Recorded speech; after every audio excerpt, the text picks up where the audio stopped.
Welcome to Scoop World Order. It is Monday night. We have a huge recruiting show tonight. We're going to talk a little combine, talk about some of the quarterbacks that are in play, talk about offensive line like always, talk about spring ball. It is spring ball eve today.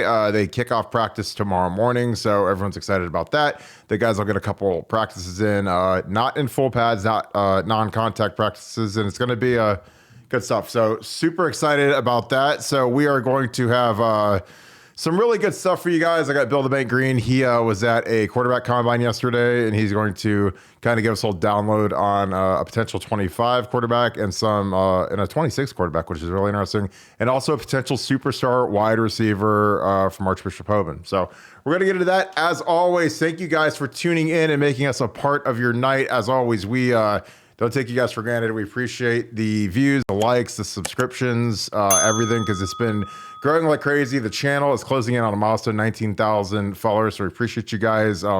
Been growing nutty every month over month. So thank you guys for that.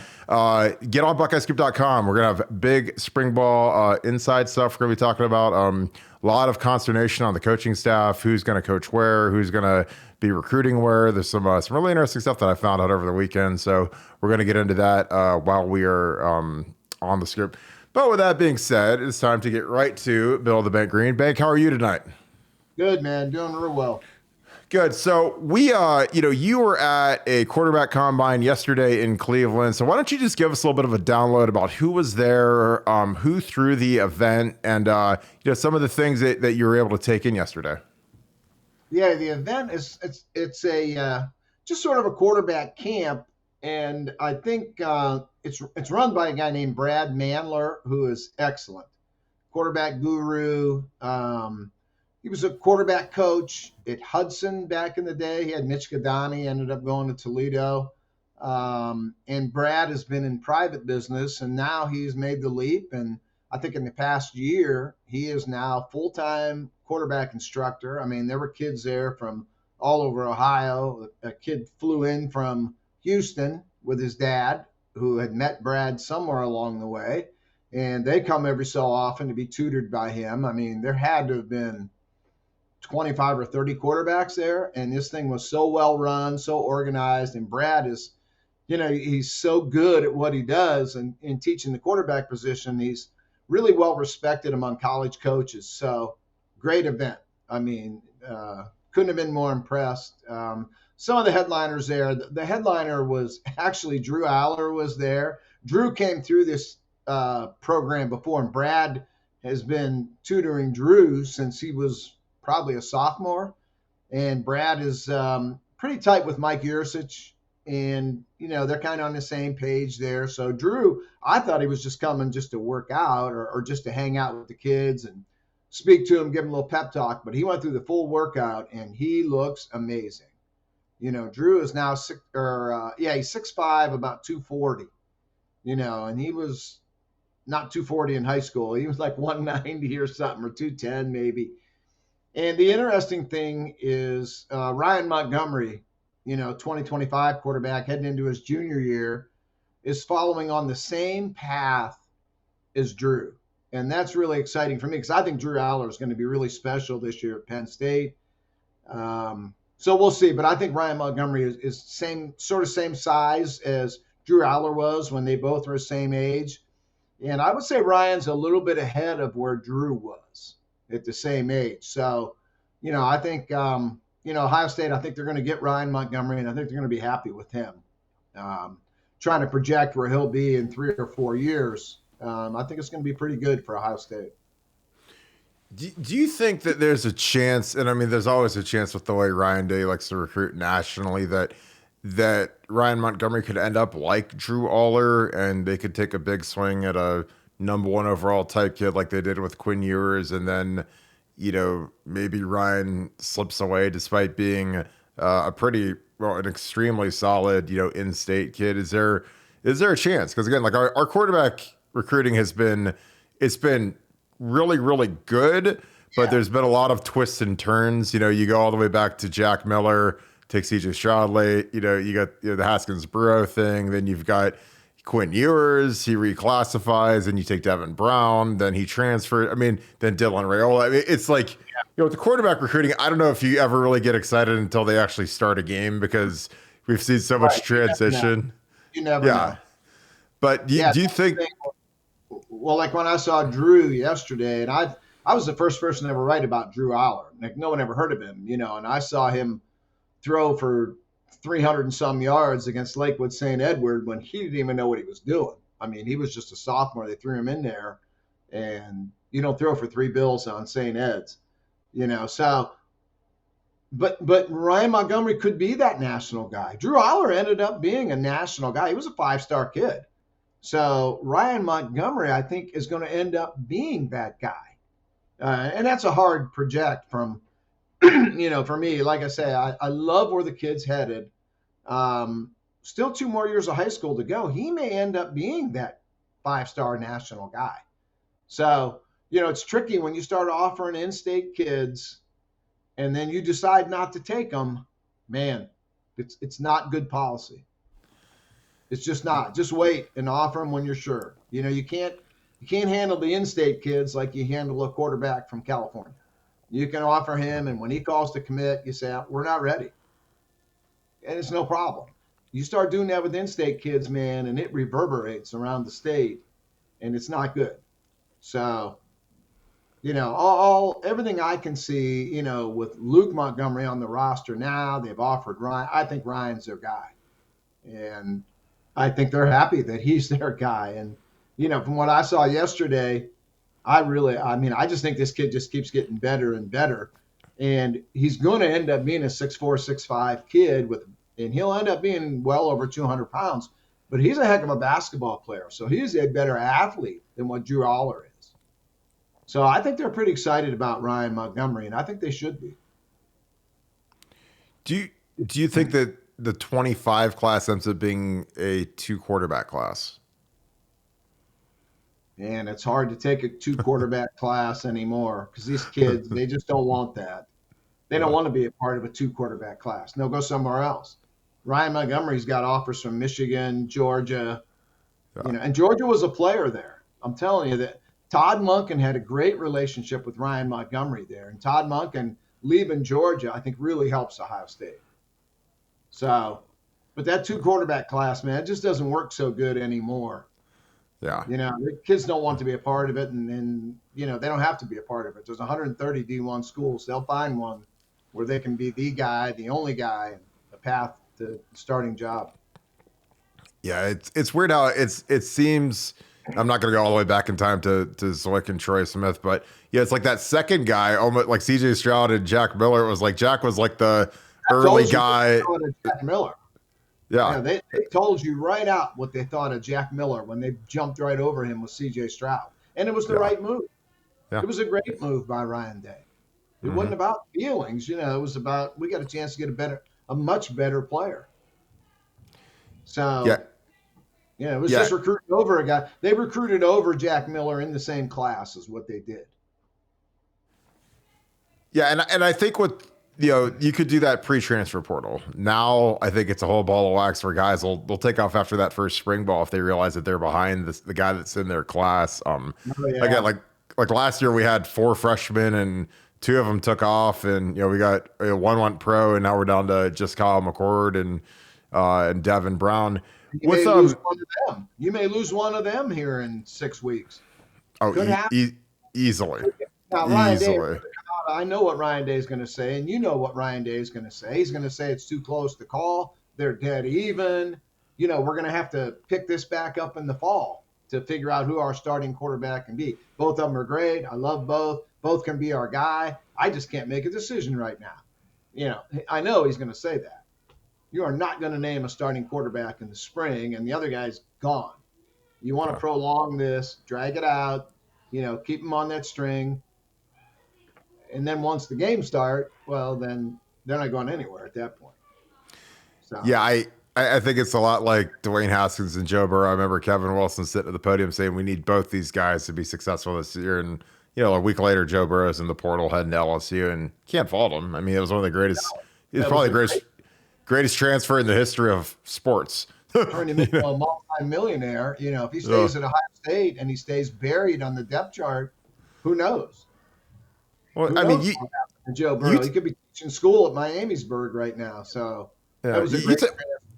you talked to his dad going into his senior year, and what did he say back? And his dad is a college football coach. He's not some guy who he hasn't been around the block and doesn't know what's going on. But talk a little bit about what his dad thought going into Joe's senior year at LSU. Yeah, after Joe's first year at LSU, I mean, I think he threw like 22 touchdown passes and 10 interceptions. It was nothing eye-popping. He certainly wasn't on any draft lists like he was after his last year at LSU. So going into that year, he was 15th quarterback in the country when it came to the draft. So his dad, Jimmy Burrow, coached D-line at OU, and he was always at the Ohio State camps. So naturally, I asked him, how's Joey doing? And he said, we're hoping, with a big year, he might get drafted next year. We think he will. We're pretty sure he'll be in someone's camp, trying to hang on to a team. But, he's going to get his master's degree, and, he would go into coaching and teaching if that doesn't work out. But we feel like he possibly could get drafted and he should be in an NFL camp. It's exactly what his dad said, a knowledgeable football guy. And then you fast forward from June to, mid-October, November, and it's like, this guy's going to be the first pick of the draft. Yeah. And that was no one had him if you can go back and look at pre-draft reports, the summer before his senior year, nobody had him as a high draft pick, let alone the first overall pick of the draft. Yeah. So it's crazy. It just shows that you have to be on the field. You must be on the field as a quarterback. Well, in any position. You know what I mean? Forget chasing a championship ring. It's the dumbest thing you could do. You have to be on the field. And, Joey played it right, man. And he went to LSU, and I don't think he had any idea what was going to happen at LSU. Joe Brady showed up, those receivers popped, and look where everything is today. Great, one of the greatest transfers ever. Yeah, infrastructure, like when you show up and you're like, oh my God, Jamar Chase and Justin Jefferson are actually pretty good. These guys are really good. And he had those guys the year before, too, and they didn't really do all that much. They didn't have this ultra super passing attack. It was just everything just fell into place for his senior year. And, God bless him. Great kid. Couldn't be happier for a guy like that. Exactly. Do you have any update on the 24 quarterback? Obviously there's been about 5 different names. 3 of them in the mix right now. They're trying to pry Julian Sayin away from Alabama. Haven't heard anything more on that. Jaden Davis, they totally insulted and embarrassed, a year ago, and now they're trying to mend that fence. And I think they are. I think they're making headway there with, him and his team, trying to show them that, you got to forget personal feelings. This is business. And when you come to Ohio State and play for Ryan Day, you become a millionaire as a quarterback. So that's what's being sold there. And then there's Aaron Noland. Aaron Noland is going to visit campus here soon, and he has been told if he will make the effort on his own dime to come to Ohio State, they're going to offer him. So I think one of those 3 will be in this class. I think, man, the odds are probably 33% on all 3. But, if they offer Aaron Noland on his visit and he throws his hand up, do they take him? Or do they tell him, hang in there a little bit. We got some things going on. I don't know. That could be interesting. But he has been told if he'll show up on his own dime, they're going to offer him. So we'll see if that happens. But he's coming. He's going to be there in a few weeks. So for an unofficial, and then we see if maybe they tell him, come back for an official, and then we can take your commitment once we get to know each other a little better. I don't know. I don't know how they'll play it because I think they're in the game for Sayin, and I think they're in the game for Jaden Davis. Yeah, I think these 24 quarterbacks are crazy for not committing here when you've got Ennis Tate and then you've got J.J. Smith coming in with you. I mean, it's just like if you want to have like a really, really fun time playing quarterback, like throw it to those guys. Like look at like CJ. Like CJ had CJ is going to get drafted by a team and he'll be like, man, these guys aren't as good as Emeka and Marvin. Or he's going to go to the Texans or the Panthers, and he's like, they don't have DJ Moore, but like he's like, I had two of those guys that were better than the guy I had here, and that's not even with Jackson Smith and Jigba. You'll be like, God, I had 3 first rounders, and they got open, and Ryan's offense, and he's going to have a coordinator that's probably not going to have as good of a passing attack as what Ryan Day has. So it's going to be real interesting, and that's why, like, if I'm Jane Davis, man, I'm like, if I get through to JJ, I'm in. See ya. Yeah, we'll see. We'll see how that goes. There is a little connection there between Jaden Davis and the SFE 7-on-7 group, and then the next link would be to JJ on that, and JoJo Trader. So there's a little bit happening there, that I think is helping Ohio State kind of mend the fence. Yeah, is anything to worry about with JJ? No. Okay. No, he's he took a visit to FSU, which probably a fun trip. I look for him to visit Miami also. Now, the only official visit he has said is Ohio State.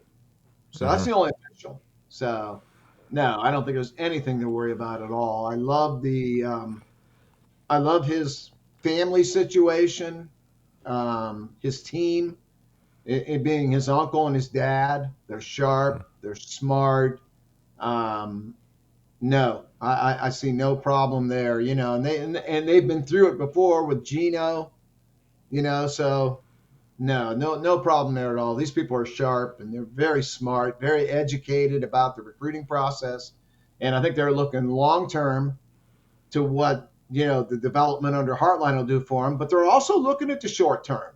And, people think that, Emeka and Jackson Smith and Jigba are going to McDonald's with coupons, and that is not the case. Okay. Jelani Thurman is not hitchhiking to practice, right? Carnell Tate has money in his pocket right now. So JJ knows short-term, long-term, and I see nothing to worry about him, decommitting from Ohio State. Yeah, he's one of my favorite kids I've ever been around. I talked to him when I went to that Naples tournament with the SFE guys, and I talked to his dad for a long time. And I mean, JJ is serious as a heart attack. I mean, he is not there to play games. He is not there to cut. I mean, he is all ball. And like I loved the kid. Like he just is. He doesn't screw around. He's not a clown. He's he's out there and he wants to win every rep. And like so he's again, when you're looking at who's got the most proficient route to the NFL draft right now, and we just had another great combine. Jackson Smith and Jig was probably going to be a top 10 pick after running those shuttle times and having a really crisp workout. You look at Garrett, you look at Chris Olave, you see Marvin and Emeka. It's like, if you're a receiver, I just think you're insane if you don't come to Ohio State at this point, because the system's proven. If you just do the right things and take care of yourself off the field, then you're going to be in really good shape at the end of your 3 years at Ohio State. So, yeah, I'm not worried about JJ at all, just because I think that he's all business and he wants to be great. He knows that he's just as good or better than Carnell and Brandon. I mean, if JJ was coming to Ohio State now, I think he would play. He's not going to beat out, the two studs, and maybe not even Julian Fleming, but I mean, he's going to play. I mean, so when he does get here a year from now, when he shows up at Ohio State, he will start the first game of his freshman year. He's going to start. Somebody's going to be sitting. And I know they've got a great wide receiver room. They don't have one of him. And imagine him with another year, the way he works and the way that body's developing. Yeah, another year of JJ, he'd be wide receiver 1, I think, the first day he steps on campus. I agree. I honestly, I'd start him over Julian Fleming. It's no slight to Julian. I just think JJ's special. I mean, go watch him. I would think those guys will be out of there, right? Unless Julian stays for his 12th year or whatever. But nah, I think Emeka and Marvin are going to be gone for sure. And maybe Julian stays to be wide receiver 1, maybe get the ball. No. I literally they put 3 on the field at once, and JJ's going to be one of those 3. I promise you, he'll be one of those 3. No, I meant Bank. I meant like today when he's a junior in high school. I'd start him over Julian.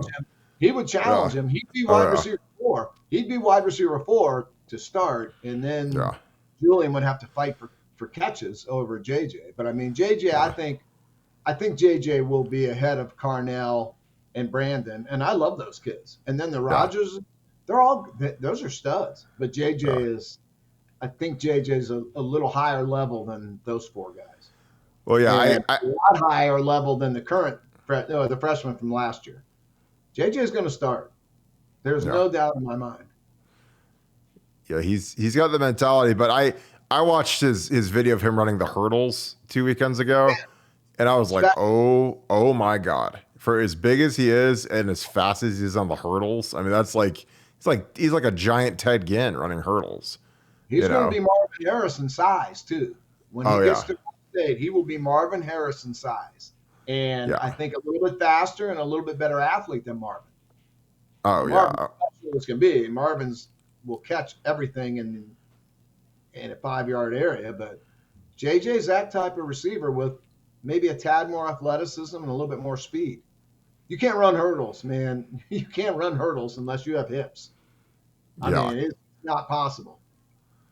I mean, and win like a state championship in the state of Florida running the hurdles, like, and you're 6'4" and you're 210 or whatever. I mean, that's absolute insanity. So yeah, I'm with you. I mean, when and again, I love the kid's physicality, but talking to the kid, I was like, this kid he's different. I mean, there is no clown. I mean, because those kids are clowning and stuff when you're there. And again, they're pretty serious, but when they're off or whatever, but not him. I mean, he is, when everyone else is chilling and checking their phones, he was playing catch with Air Nolan. Like, I mean, Air, and Air was throwing the ball about 1,000 miles an hour at JJ, and JJ is just, that's the thing about him is compared to, I was kind of tongue in cheek saying about Julian Flemings, but JJ's hands are unbelievable. He catches everything, and hand catches everything. He's got strong hands, so it's like, he's he's very well developed.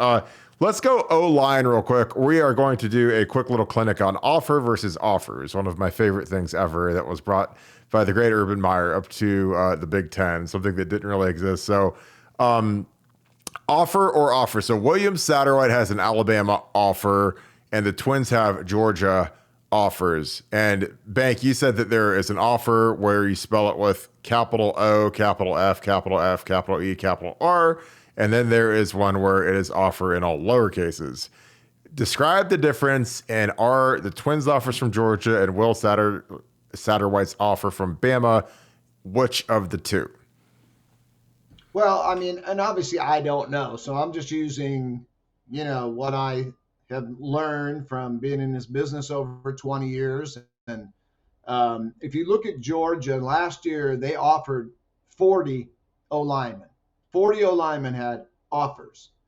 They took 5. They signed 5.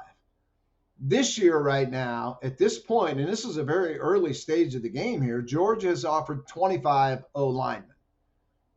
The campus visits are just starting right now for spring football, where the kids are coming in. And then when that's over, the coaches go out on the road in April and into May to visit these kids at their high schools.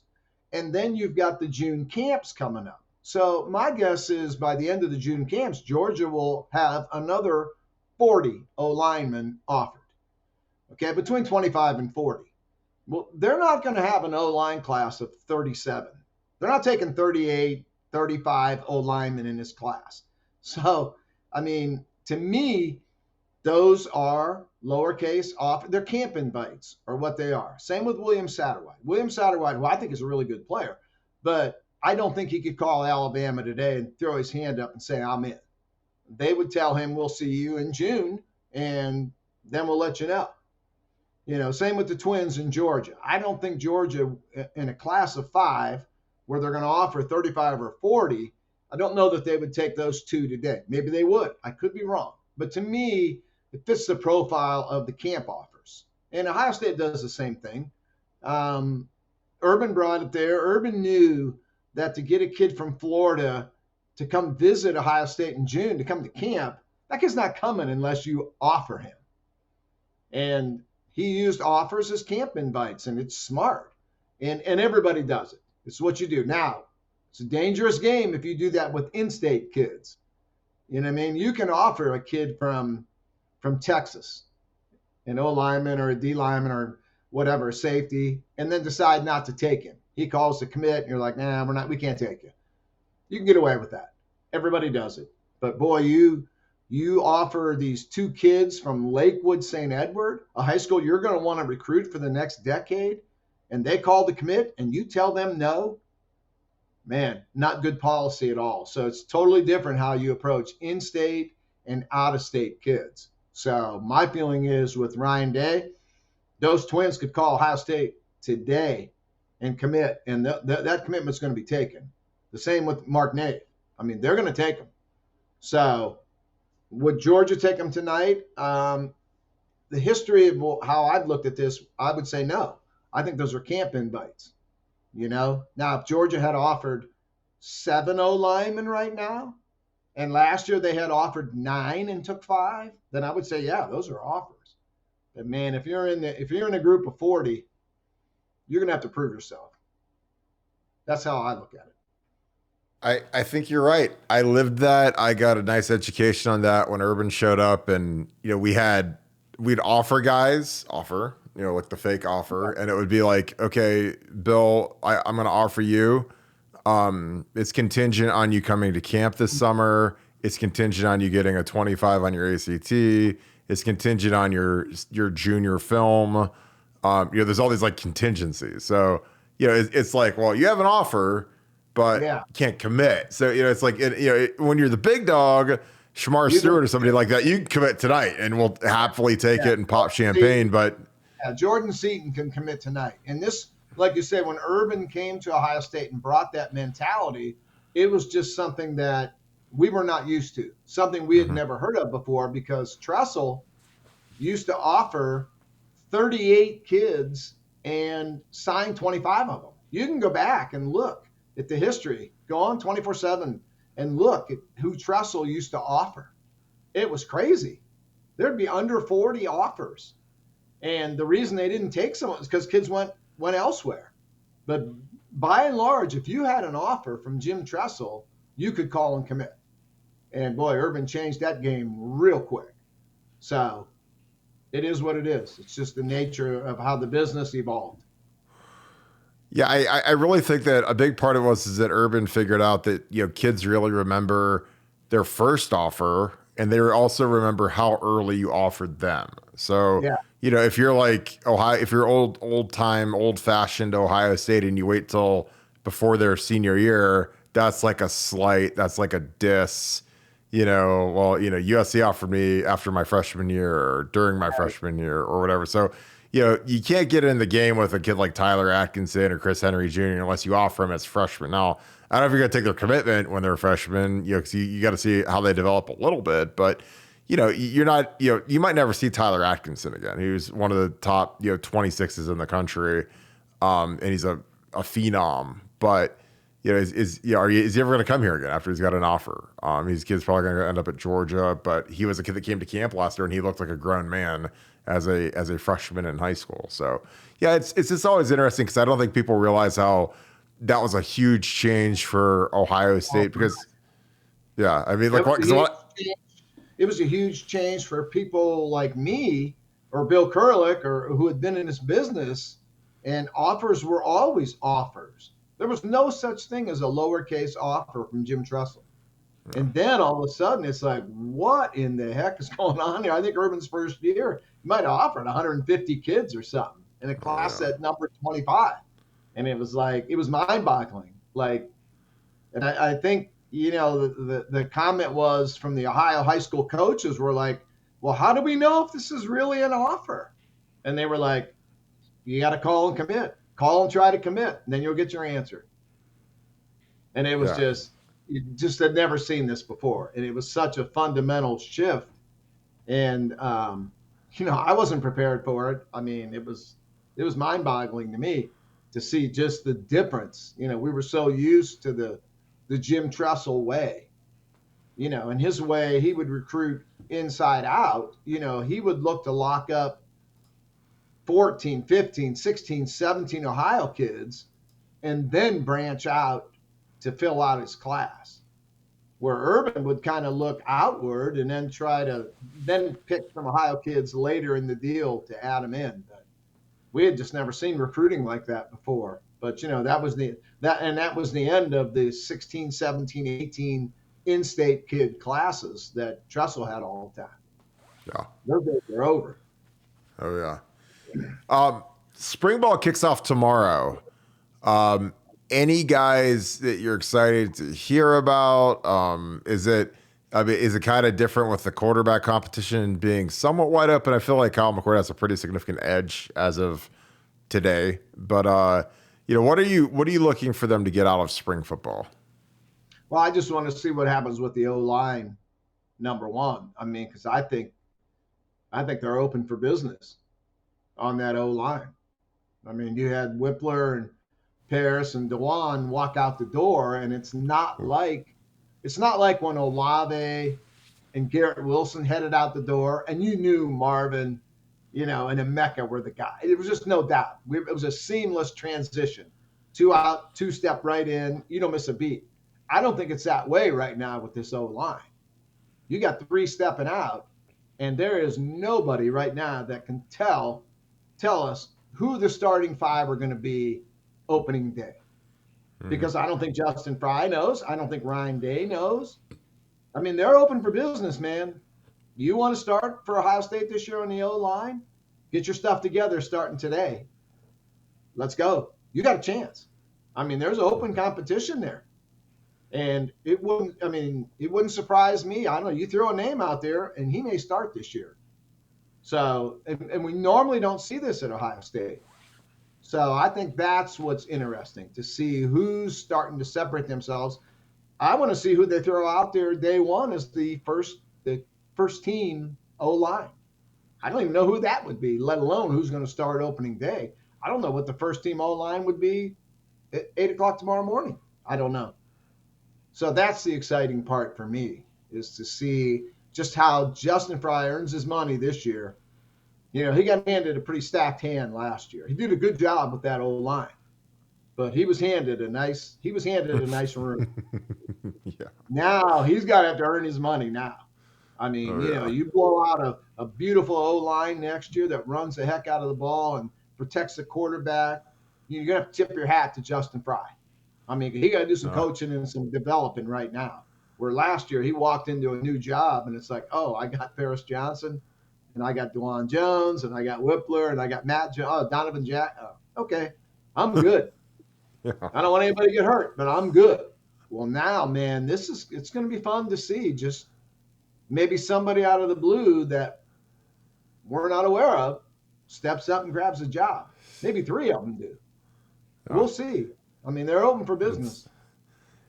Yeah, it was interesting. Luke Whippler at the Combine was interviewed, and they asked who he thought would start at center, and he said Jacob James. And Jacob is even practicing this spring, which is mortifying to me, the fact that you're starting center. Because again, I've been a graduate assistant. When me and Ed were the 2 line coaches basically in 2012, and like when you don't know kind of who's going to start where, and you kind of stunk the year before, it's terrifying.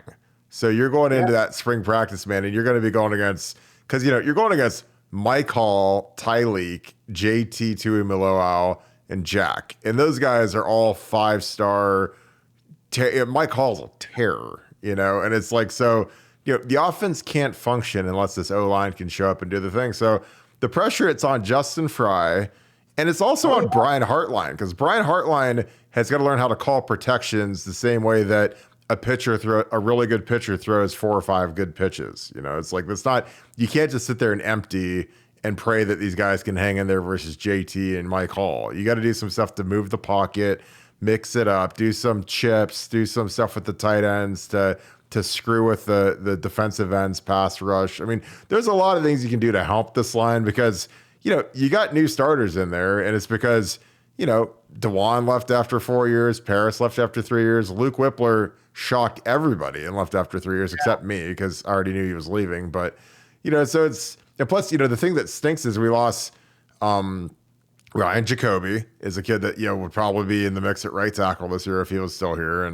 And Max Ray would have been in the mix at left tackle, but he transferred to Colorado, and then he retired. So, it stinks, because, then obviously Harry Miller is the guy that had to retire. So it's just been we've had we've had a very weird run of attrition and declarations for the draft. So it's Yeah, it's this is a huge year for Justin Fry, and I thought he did a really good job last year with that yeah, group. But I mean, he had a lot of stuff to work with. I mean, he wasn't molding those guys out of out of nowhere. They weren't yeah. they weren't fresh. And a lot of those guys had all played a lot of football, and I mean, he had it pretty easy last year. He does not have it easy this year. And if this O line is really good this year, man, I'll be the first one singing his praises. I mean, because he's got a Well, job, he's got a work cut out for him. yeah, this is where you really earn your money. This is like in 14 when Ed won the national title with Jacoby Bourne and Daryl Baldwin. I mean, Right. that was against beating Good for Bama that. and Deron Yeah. Payne and Jared Allen, or not Jared Allen, Jonathan Allen, and you beat Bama with those guys. I mean, that's when you're coaching them up. That's when you're earning your check that year. So No doubt about it. So, yeah. yeah. Well, Bank, I appreciate, man. This has been a great one. Downloading this one real quick. But yeah, we'll maybe hit it on a Thursday or Friday after a few spring practices have happened. But appreciate you, my man. Any final thoughts for the Buckeye Scoop crew that are watching this right now? Yeah, try to find film on the Hoban freshman wide receiver, Peyton Cook. Um, what I saw yesterday was out of this world out of that kid. I mean, it was, and that's my final thought is when you go to those quarterback combines, usually like the QBs will bring their own receivers or local receivers. High school kids will come to get a workout in, and they're usually not NFL first round draft picks, that these guys are throwing to. And then all of a sudden I see a kid take a rep where he bolts off the line at 100 miles an hour.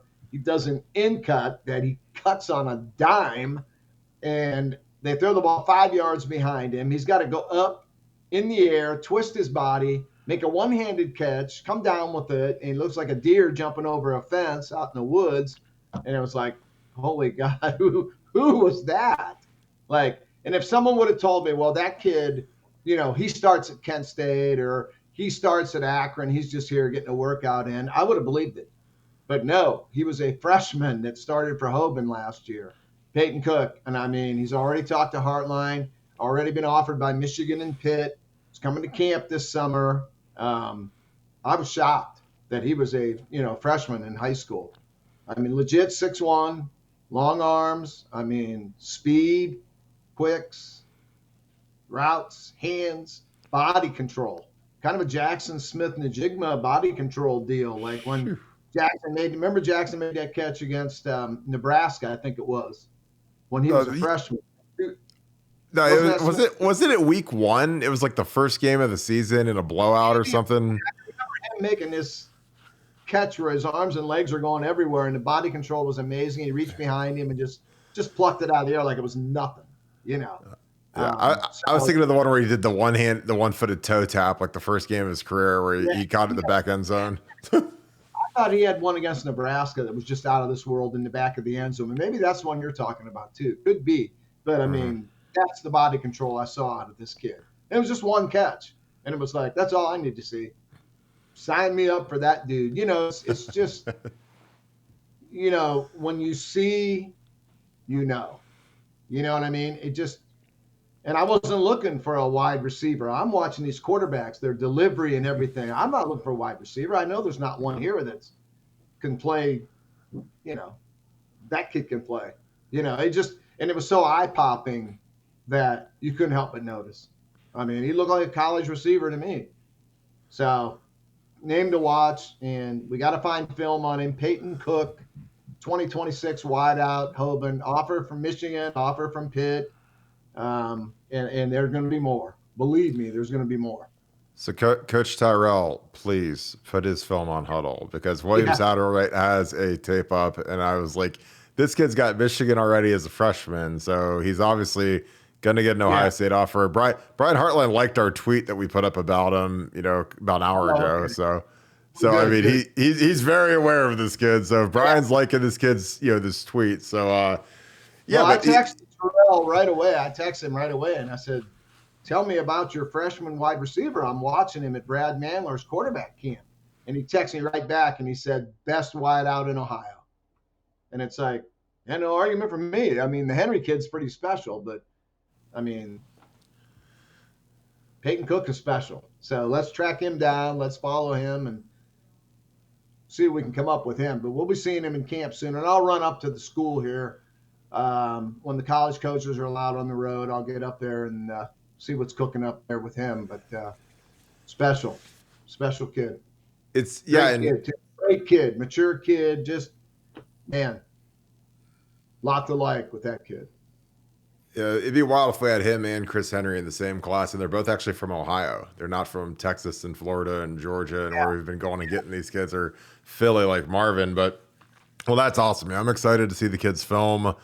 Again, I get that huddle tape up, baby. Come on, Coach Tyrell, we need you, baby. So, well, Bank, this has been awesome. I appreciate you, my man. I'm gonna wrap this thing up. Thank you, brother. Yep. What a great show. Appreciate every one of you guys tuning in. Thank you so much. Just a fantastic night with Bank. If you enjoyed that, he's got a big notebook about some of the other stuff that he saw on BuckeyeScoop.com. He's good. He's on the grind, checking out some of these kids in Ohio. I'm sure he's going to get down to Florida soon and check out some of these skill guys down there. So big time stuff going on. Really enjoying it. Spring ball is getting ready to just get rocking tomorrow. So we're going to have full coverage of that. Super excited about that. Kind of see what the O-line looks like. I'm projecting that it's going to be Josh Fryer at right tackles, then at left tackle, Donnie. It'll be interesting center. I imagine Carson Hinsman, and then at the other guard is going to be Matt Jones. So be interesting to see if they shift these guys around a little bit. So I'm super excited about that. It's going to be a great day on Buckeye Scoop. So I hope you guys are doing great. If you guys could leave us a like, I'd appreciate it. Click subscribe. Subscribe to our podcast on Apple Podcasts, Spotify as well. Leave us a 5-star review. Those things are killing it right now. So thank you guys so much. But yeah, appreciate you guys as always. Thank you so much. Thank you so much, Buckeye Nation. And thank you, Scoop family. I'm heading on to BuckeyeScoop.com to join the Bank and Nevadabuck to talk football and talk about all this other great stuff. So I appreciate you guys. You guys have a good night. Go Bucks.